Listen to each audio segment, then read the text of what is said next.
Dievčence a šuhajkovia, vítam vás pri sledovaní nového dielu podcastu Na dúšok.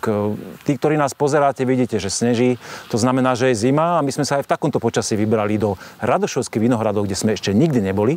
A ideme si pozrieť príbeh a objaviť jedno veľmi zaujímavé vinárstvo. Poďte s nami.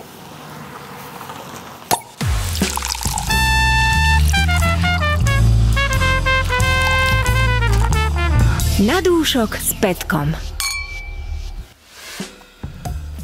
Zopár chatiek je tu starších, zopár zrenovovaných a jedna z tých najkrajších a aj celkom najväčších je obrandovaná logom Vimpera. A to je cieľ našej cesty.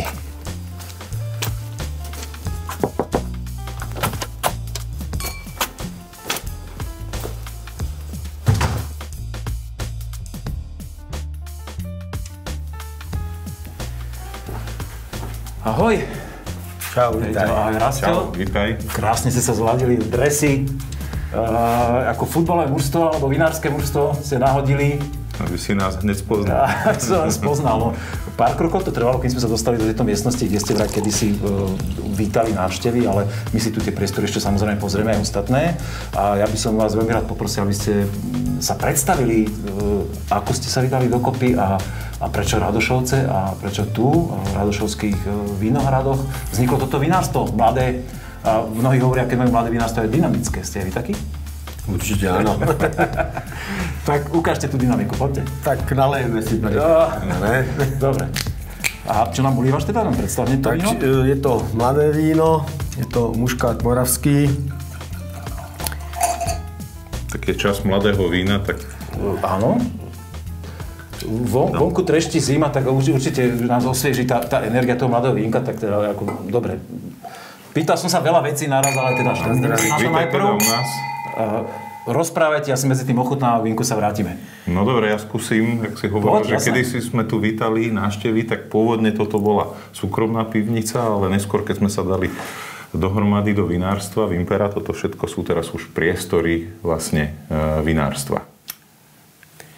No a proč Radošovce sme si vybrali, to je úplne jednoduché. Ja som sa tu narodil, vlastne som tu všetko prežil, všetko dobré, všetko krásne a vinohrady mi prirostli k srdcu, Radošovské vinohrady, a preto sme vlastne aj nejaké vinárstvo možno kvôli tomu mojemu srdcu vybudovali s Rastiem. No ešte dodám, že moja mama je odtiaľto, takže ja v podstate na polovicu tiež pochádzam z Radošoviec, takže to tu poznám, prežil som detstvo, takže to je logický uzáver. A vy máte taký exotický názov, lebo ja keď som to prvýkrát zaregistroval, že vinárstvo Vimpera, tak som rozmýšľal, či to je nejaká narážka na nejakú latinčinu, alebo čo to je, čo to znamená?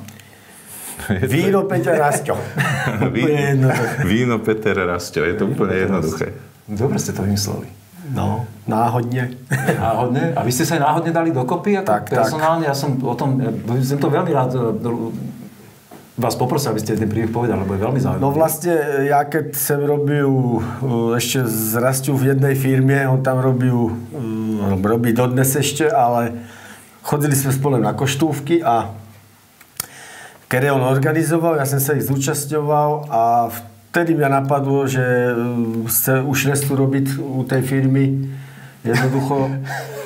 A to si mohol povedať tedy. Zvárača si nechcel robiť. Zvárača som nechcel robiť, že chcel bych sa živiť takýmto niečím a chcel som zebrať do prenajmu vinohrad nejaký, lenže sa mi to nepodarilo. No a za pár rokov Rastia získal nejaké pozemky. Volal mi, že keby chcel, že nejaký hektár by si tam mohol vysadziť. Že spomenul si na starého kamaráta, áno. Ja som samozrejme do rána nespal a taká výzva, no a vlastne potom už to navazovalo jedno na druhé. No. Ono to bolo tak, že striko mi volal, že sa obnovuje urbár. Ja som si spomenul na to, čo mi hovoril Peťo, že by sa chcel živiť vínom do budúcna. Ja víno tiež mám rád, tak ma to napadlo, že toto by sme mohli dať dohromady. Dali sme sa viacerí a začali sme vlastne vysádzať nové vinohrady. A vy ste predtým robili vo vinohradoch, alebo mali ste nejaké rodinné, alebo niečo? Ty si mal trošku, áno.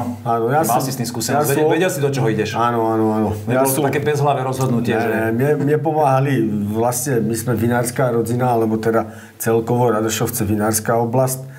A pomáhali mi teda aj otec, stareček a teda najstarší bratr. A vlastne kvôli tomu, že tí vinohrady nám prirostli k srdcu, tak človek má potom aj tú robotu račík, aj keď to je to drina, ale dá sa to všetko krásne zvládnuť. Ale keď je zase tá drina vykompenzovaná takýmto krásnym nápojom, ktorý si potom ochutnáme, tak človek na tú drinu zabudne na tie špinavé ruky a tie mozole a potom akože sa z toho teší z toho vína. Ja som si medzi tým ochutnal. Je muškát moravský typická odroda týchto končín? Ako je to s výsadbou? Alebo to je váš experiment nejaký nový? Není to experiment, vysadzili sme to hlavne kvôli tému, že z muškátu sa robí hneď prvý burčák. Čiže pragmatické rozhodnutie hlavne, áno. Takéže s ekonomickým zámyslom? Áno, aj. A hlavne teda, keď budeme po tento koštovať ďalší odrodu, tak tam bude moravský muškát trošku dodávaný, pretože tam sa dozvíme, že proč moravský muškát. Okay, dobre. Víno veľmi ľúbivé, krásna aromatika, presne tá muškátová, jednoduchšie telo, také fakt, ako má byť mladé víno. Že? Aj pekná aromatika, šťavnaté, kvitujem, že je suchučké to víno, že žiadna pomoc nejakého zvyškového cukru, ktorým by ste chceli obalamutiť niekoho, ale poctivé vínko, také na privítanie, myslím si, že veľmi pekná vzorka. Máte na tom takú modernú etiketu na tom víne? Je to štandard, alebo je zámerne odlišené to víno od ďalších? Tak, presne. Toto je len na mladé víno. Ostatné etikety sú iné. Čiže toto má byť hravé, zámerné, áno, že jednoduché. Kvôli tomu, že to je mladé víno, tak sú tam tie jesenné farby a jednoducho farebné. Tak tá naša etiketa sa vyvíja, ako vidíme pri ostatných vínach, a toto je čerstvá, práve nová. Takže si jeden z prvých, čo ju uvidíš. Dobre. A myslím, že aj jeden z prvých, čo chutná ten obsah, ale také... Presne tak. Ja som zatiaľ veľmi spokojný, tak som zvedavý, čo ponúknete ďalej. Na dúšok s Petkom. Sme v pivnici, za nami sú sudy. Povedal si, že nie baríkové, teda, ale dobre, sudy na vydýchávanie červeného vína. Tak. Ty ulievaš hneď vzorku biele víno. Vidím, že si to vzal tak akože... Ste pripravení na hosti, že viete, čo sa patrí. Tak. To sa mi páči. Nie, že to zahovorím. Áno, presne tak. Je tu napísané Blanc Cuvée. Vimpera Blanc Cuvée. Vimpera Blanc Cuvée, dokonca prémiové. No tak to som zvedavý. Štrngneme si a porozprávame. Vlastne, my sme sa aj na začiatku povedali, že firma je mladá, ale nespomenuli sme rok, odkedy fungujete? No, toto kuvé má takú zaujímavú históriu. My sme vlastne začali... Ideš obklukov na to, dobre, okej. Obklukov, tak chvíľu musíš vydržať, než budeme piť. Vznikli sme vlastne v roku 2016 výsadbou nových vinohradov a vtedy na začiatku sme mali ešte relatívne málo odrôd. Tak sme si povedali, že keď už niekto dojde na ochutnávku, tak potrebuje, aby sa mu to oplatilo viac, tak sme zmiešali 4 odrody, ktoré sa dohromady hodili. Je tam Sauvignon Blanc, Rulandské biele, Riesling Vlašský a máličko muškátu moravského. Ročník máme teraz ktorý? Toto je 21. 21 ročník. No, a hneď na začiatku to kuvé malo ohromný úspech. Mali sme výborné spätné väzby na to, tak odtedy sme si povedali, že to budeme robiť každý rok. Je to taká rodinná ceremónia, sadneme si obidve rodiny, Peťo pripraví pomery a takou iteráciou dojdeme k tomu správnemu predaný ročník. Je to také naše rodinné striebro. Čiže z núdzecnosti ste vymysleli vlajkovú loď vinárstva? Takmer? Tak. Vlajková loď alebo rodinné striebro. Áno. My keď sme sem prichádzali autom, tak som si všimol, že tu sú také celkom dvíhajúce sa kopce do výšky. Aj tie vinohrady sú celkom vysoko položené. Zdá sa mi, že teda taká aj hranica, že napríklad v Malokarpatskej oblasti, kam teda vy patríte, aj napriek tomu, že to už je podhorie Bielých Karpát, že v takejto výške sú veľmi výnimočné vinohrady. Do akej výšky sa tu šplhajú? No keď sme to merali, päta toho vinohradu je nejakých 350 metrov nad morom a vrch 380. Takže je to asi jeden z najvyšších registrovaných vinohradov na Slovensku. To je dosť vysoko. Ale má ideálnu expozíciu, stále tam pofukuje, takže robí to vynikajúce vína. My sme si prešli už nejaké priestory tuto a ja som ti povedal, nemôžeme tu samozrejme teraz úplne všetko predstaviť na obraz, lebo to by sme tu strávili niekoľko hodín, že tie priestory sú obrovské, máte fakt naozaj veľkú kapacitu. Jak si prosím ťa došiel k tomuto, že ešte úplne nie je zaplnená aj, lebo ja keď som sem prišiel, som povedal, že toto je fakt že obrovská firma schovaná v zemi. Tak sme mladí a ambiciózni, áno? Zatiaľ postupne to len plníme, ale tá kapacita je zhruba 100 000 litrov vína ročne, na to je to tu všetko tie priestory pripravené. A tá kapacita vznikla tak veľmi jednoducho. Ja ešte, keď som tomu vôbec nerozumel, ale víno som mal rád, tak som chodieval na Malokarpatskú vínnú cestu. A jedného vinára som sa opýtal, že koľko potrebuje vinohradov, aby to uživilo celú rodinu. On mi hovoril, že tak okolo 5 hektárov. No tak som si povedal, že Peťo, ja, 2 rodiny, tak to je minimálne 10 hektárov a z 10 hektárov sa vyrobí zhruba tých 100 000 a tak vznikla kapacita. A teraz si s tým OK, alebo si to trošku prestrelil? A hovoril pravdu ten vinár? Ja myslím, že áno, ale teda ešte to nemáme úplne vyskúšané, lebo ešte nie sme na plnú kapacitu. Ja to už si nepamätám. To už si bohužiaľ nepamätám. A si overil tú informáciu niekoho iného, alebo Išli sme do toho po hlave, samozrejme som skúšal nejaké výpočty, s Peťom sme si k tomu sadli, dávalo to zmysel a už potom sme sa pustili do roboty a už sme to nejak neriešili ďalej. Tak vám držím palce. Lebo tak dúfajme, že to je správne. Áno, toto je naozaj taký objem, čo už, akože myslím si, že aj vy dvaja budete mať dosť čo robiť to utiahnuť a budete potrebovať aj ďalších pomocníkov. Aj na predaj. Keby sme to chceli vypiť. No bože chráň. Preskočím k tomu vínku. Hovorili ste, že sú tam 2 aromatické odrody a ja by som práve zvolne povedal, že sú tam veľmi také, akože veľmi decentne pridané, že skôr to víno má takú veľmi peknú aromatiku, jemnú, decentnú, ovocnú, trošku kvetovú a že aj tie aromatické odrody urobili len taký jemnú linky, že tam netrčia. To sa mi páči, ako to je zaujímavé. Cieľ bolo dosiahnuť ľahké víno, ale také chuti široké, telnaté, zároveň aromatické a ľahké, tak aby sa dalo piť vlastne celý večer. A ročník 21, všetky tie odrody boli pomerne aromatické prirodzene, aj teda slovanské biele, ktoré není príliš aromatická odroda, takže toho muškatu je tam naozaj veľmi malý. Taká kvapka. Tak. Veľmi pekné, veľmi sa mi páči zase, že teda asi to bude váš štýl, že to víno je úplne suché a krásne šťavnaté. To má taký...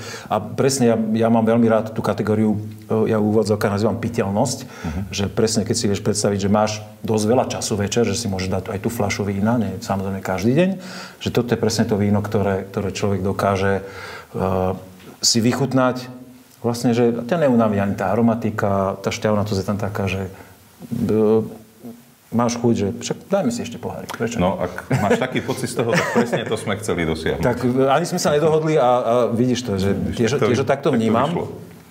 Aj keď ty si povedal, že môžeme piť celý večer, tak ja si myslím, že ešte máte vo vinárstve samozrejme viacero odrod. Pri ďalších vzorkách to Pri ďalších vzorkách to ešte pozrieme, lebo ty sa aj spomínal, že ste mali na začiatku málo odroda. Čo je pre teba objem, ktorý si spokojný, že viete ponúknuť napríklad ľuďom, keď sem prídu na ochutnávku do týchto krásnych priestorov a že, alebo ty ako vínomilec, keď niekomu príde, že uspokojí ťa 6 vzoriek, alebo 10 je už OK, alebo ešte 2 fľašky z archívu navyše k tomu?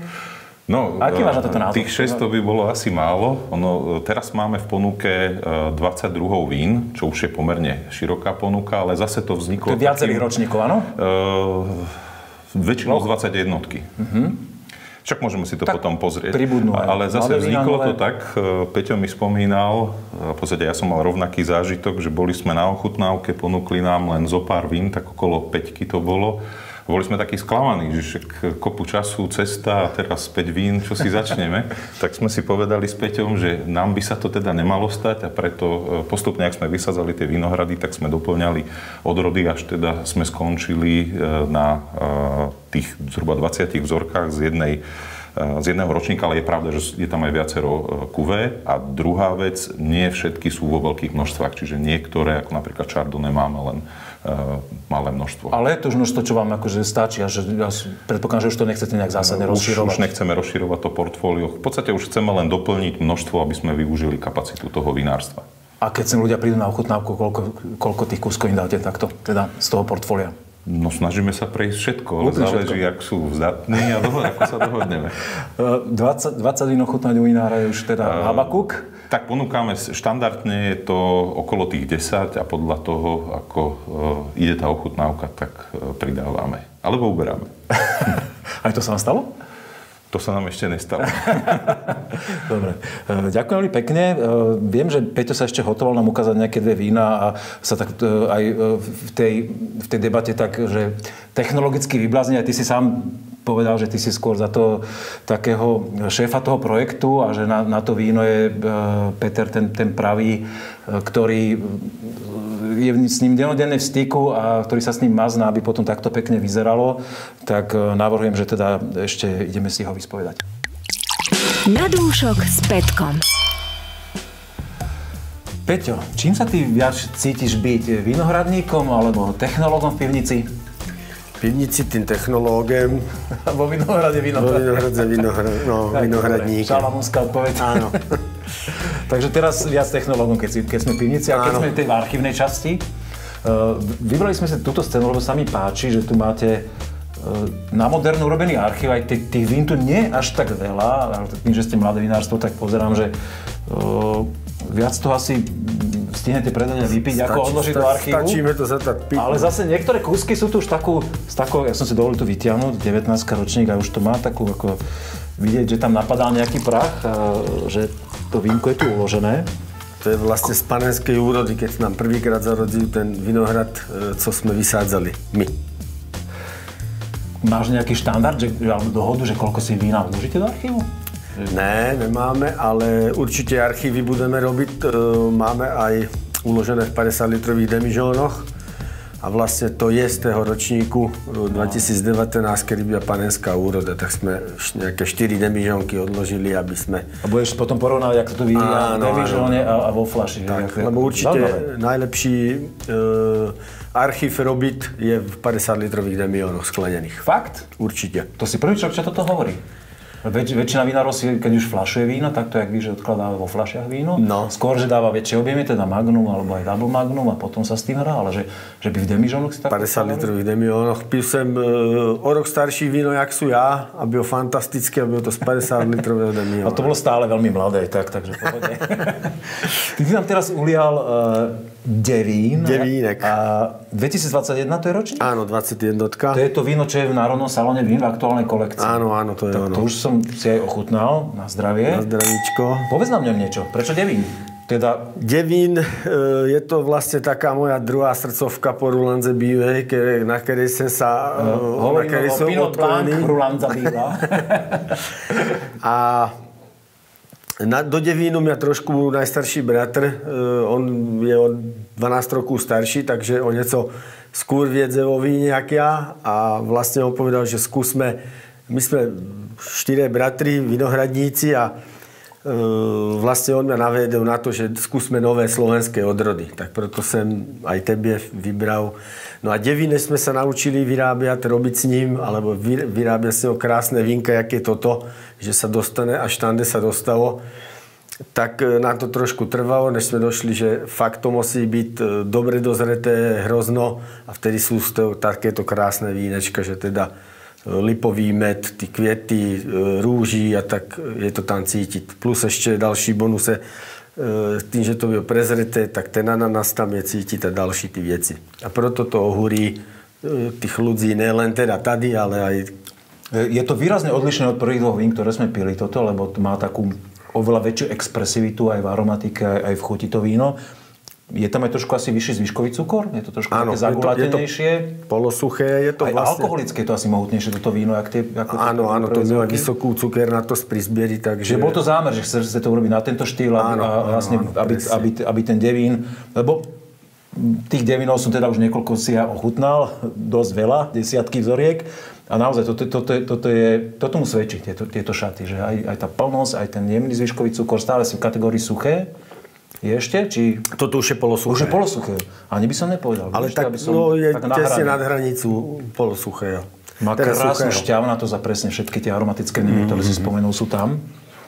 Je tam vlastne aj v chuti ten červený grepananas, to tam je krásne, a ten lipový med v dochuti, takže takéto krásne vínko sa z toho dá vyrobiť, keď sa človek s tým vyrobiť, lebo tá odroda rád hnie a proto ju musíme ručne každý týden prebírať, hnilé všetko musí ísť preč, aby sa to nedostalo do vína. lebo potom to robí šarapaty. Si to odmakáš aj vo Vinohrade, aj potom... Aj brigádničky. Tak potom ty diriguješ, alebo ty prebieraš? Aj robím. Keď mám čas, tak robím. No, musím. Neviem, či to je zámer, že si vybral teraz aj vzorku červeného vína novošľachtenú slovenskú odrodu, áno, pretože... S tým sa veľmi málo stretávame, veď tá výsadba nie je ešte taká veľká. Je to vaše hrozno? Alebo? Je to naše, vlastne všetko, co dneska koštujete, alebo u nás, co koštujete, je naše, z našej produkcie, z našeho vinohradu. Len teda skalický rubín ešte nejaký rok potrvá, než nám začnú rodziť ve Skalici vinohrady. Tak si zamíňame hrozny se Skaličanama, lebo my tu v Radošovských nemôžeme robiť skalický rubín, tak si zamíňame hrozný se Skaličanama. No a proto som včil teda hron. Pani Pospíšilová, keď vyšľachtiva, povedala, že to je král slovenských červených vín. Mala pravdu? Ja si myslím, že určite áno, hned k tomu dojdeme. Kým si ty vyprázdniš pohárik, poznám, že to víno je veľmi mladé, ešte 21. Je to už hodné po takom krátkom čase zrenia do fľaše? Ani som nedopovedal otázku, si odpovedal. Není, ale... No dobre, tak nálej, keď není, ale tak uvidíme a posúdime. Je tak fantastické, že už ho musíme naflašovať. Ľudia sa po ňom pýtajú, fakt je vynikajúceho štýl. A nie je to skôr tým, že už nemáte čo predávať zo starších? Aj to. No, tak to sa pochvál, že ste vypredaní. Ročík predtým už dávno vypredaný a ľudia na to čekali, tak ja som to zraje to v súdoch drevených nejaké mesíce. Potom sa to sceluje spátky v tánku a potom to ide do fľaš. Už keď to je tak trošku, že fakt sa to dá. A tady už keď to kvasilo, takisto prezreté hrozný. Takže krásny mletý mak tam je cítiť. Za tým je tá sušená červená paprika. No a potom ostatné už dodajú tí súdy, ktoré vlastne okrem mikrooxidácie dodávajú nejaký bonus tému, že to bio v súde, ktorý dodáva trošku kávy alebo voní po kávie alebo po takej višni a je to vlastne taková, keď si dáš makovú štrudlu, makovo-višňovú a zapiješ to s týmto, nevíš, co si zdal prvé, víš? Škoda, že ju tu nemáme, že by sme to mohli hneď porovnať, ale na to sme nemysleli. Ženy nám nenapiekli. Keď sme to chystali. Na mňa to pôsobí veľmi mladicky to víno, naozaj ešte taký puberťák. Ale, určite potrebuje.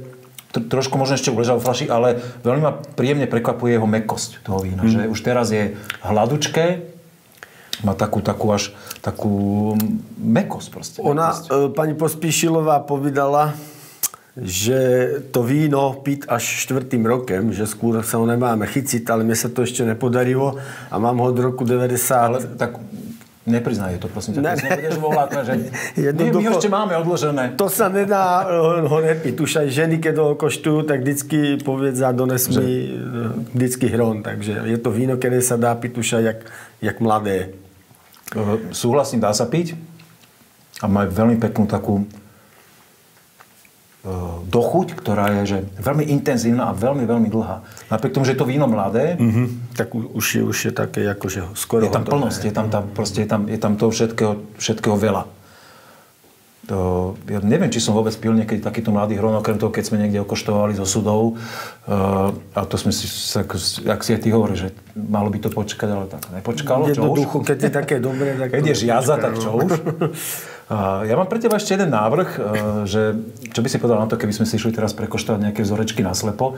Keď počujem, ako o tých vínach rozprávaš, aké všetky vnemy tam cítiš, že neviem, či to máš tak akože technologicky myslené alebo naštudované, že by sme si preverili tvoje schopnosti aj pri nejakých vzorečkách. Môžeme to ísť skúsiť. Ideme to skúsiť a uvidíme, čo z teba vypadne. A zavoláme Rastia, čo ty na to? A určite. Dáme si slepú degustáciu.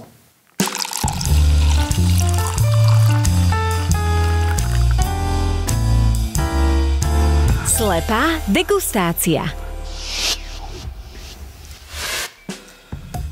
Najkrajšia disciplína nášho podcastu je vraj slepá degustácia. Myslíte si to tiež? Len ja si uvidíme. Dobre páni, úplne jednoduché poviem skrátke pravidlá. Máme tu 3 vína zahalené pod pančuškou. Vybrali sme si akurát kategórie, že tu bude biele, rosé a červené. Ulejem z tých vín a úplne čokoľvek máte chuť k ním povedať, tak povedzte. Keď chcete hádať odrody, hádajte. Keď chcete len pochváliť prácu vincúra, pochválte. Úplne voľná disciplína, kľudne si to prirovnajte k vašim vínám. Poďte do toho. Tak ideme. Rastio, ty ako starší z vašej dvojice o chvíľku, teda o málo, chceš si zobrať prvé slovo, alebo dáš Peťovi? Ja som dúfal, že začne Peťa, odkúkam. Tak necháme to na Peťa.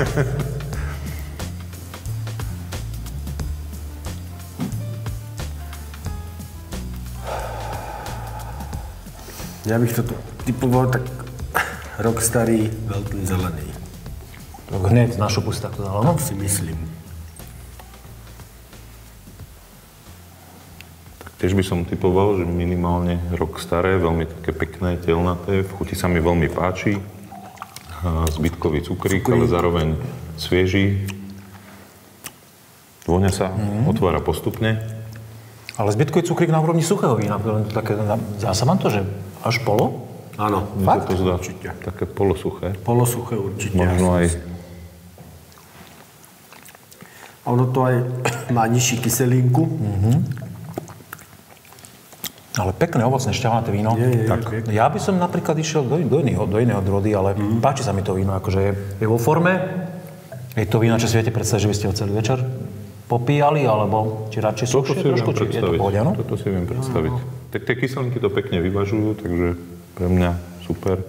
Odrodu si netrúfam uhádnuť. Mne sa páči aj taký korenistý štých, že to má to. Aj vo voni, aj potom do chuti. Pravdepodobne preto išiel Peťo na ten Veltlín. Tá korenistosť Veltlínová. Ja úplne... Veltlín nie, ale nevadí. Veľmi rýchlo sme to zhodnotili, ale dobre, že môže to odsýpať. V každom prípade. Môžeme na tým viac mudrovať pri ďalšej vzorke. Možno bude stať za to, za väčšie mudrovanie. No. Veltlín, lebo Silva, no. Tak vidím, že je rúžové. Dobre, tak pán je znalec. Skúsiš zobrať ty teraz prvé slovo? No, skúsim teda. To je taká pekná nasladlá vôňa, taká až medová. Pozadí ovocnosť.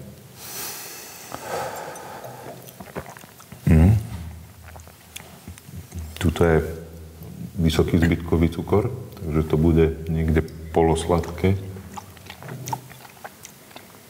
A máme určite staršie. Dezert, ešte pred poslednou vzorkou. To je staršie. No, Typoval by som to na nejaký Cabernet Sauvignon. Pán technológ, čo na to hovorí? Ešte nic. Si povedal, že sme to rýchlo predtým zvládli. Áno, dobre, tak máme na to čas. To sa pomalšie otvíra. Áno, tiež som chcel povedať, že na rúže má decentnú aromatiku, na rose víno to má takú decentnejšiu aromatiku.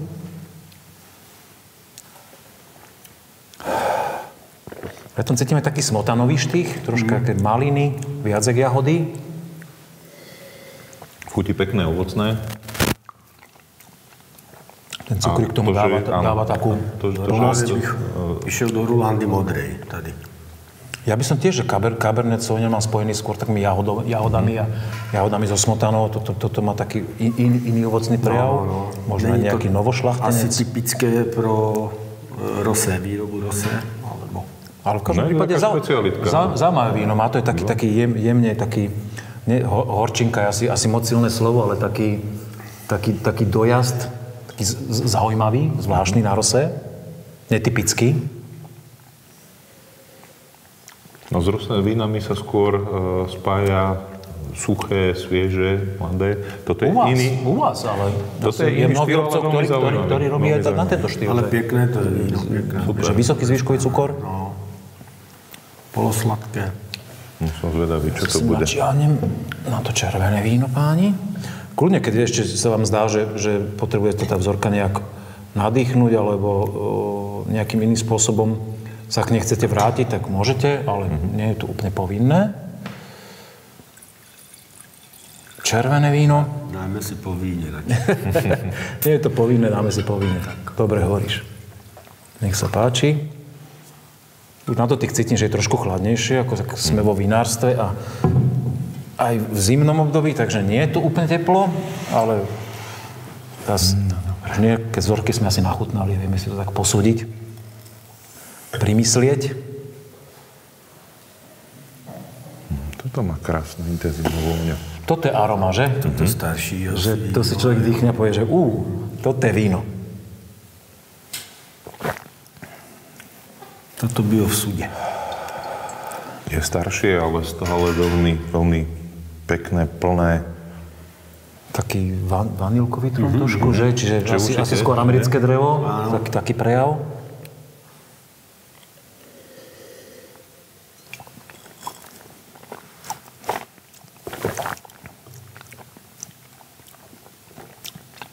A všetky sú slovenské, áno?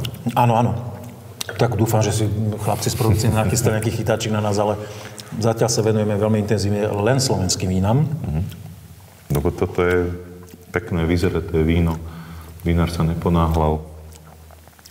Aj tanínové, krásne, akože cíti tá štruktúra.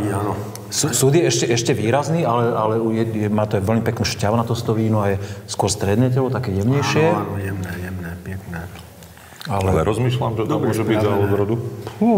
Toto si úplne trúfam. Farba nie je úplne síta, čiže... Taký novošľachtenec by to bol?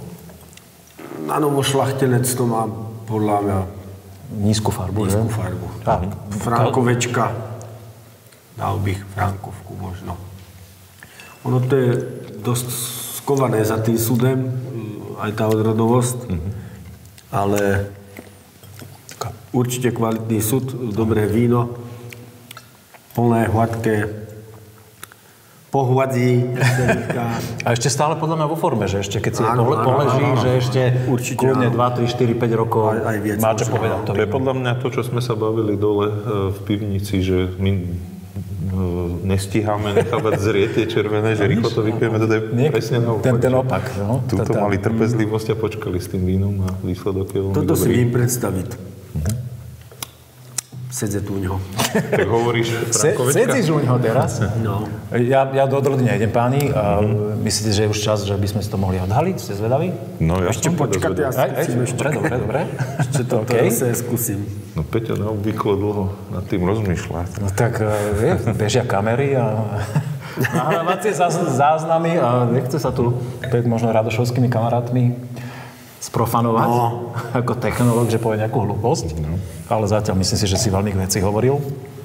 Aj celkom zácne... Zvedavý, aký bude výsledok. Áno, a celkom zácne sa aj zhodneme, že častokrát sú aj degustácie, kde sme úplne rozstrelení a každý si ide do niečoho iného.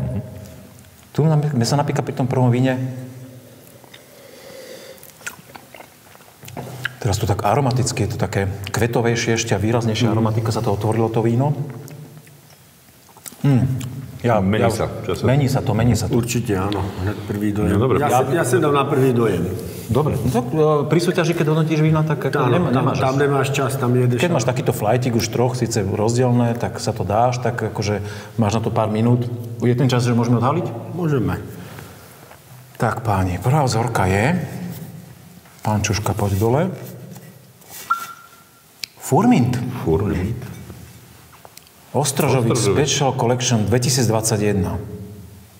A že Veltlín. Ale tak Furmint, ten z opačnej strany republiky. Tento týždeň bol a toto víno som chutnal, ale vidíš, nespoznal som. Nemáme nakoštovaný. Ujera Ostrožovič asi bol práve teraz. Teraz som bol v pondelok. No a tento som chutnal, vidíš? A zdalo sa mi to nejaké také známe. Povedomé? No, to sú budúce nesmiem byť taký hostý. To sú tie veci, že človek, vieš, iné prostredie, iný vnem, iné informácie. No toto som zvedavý.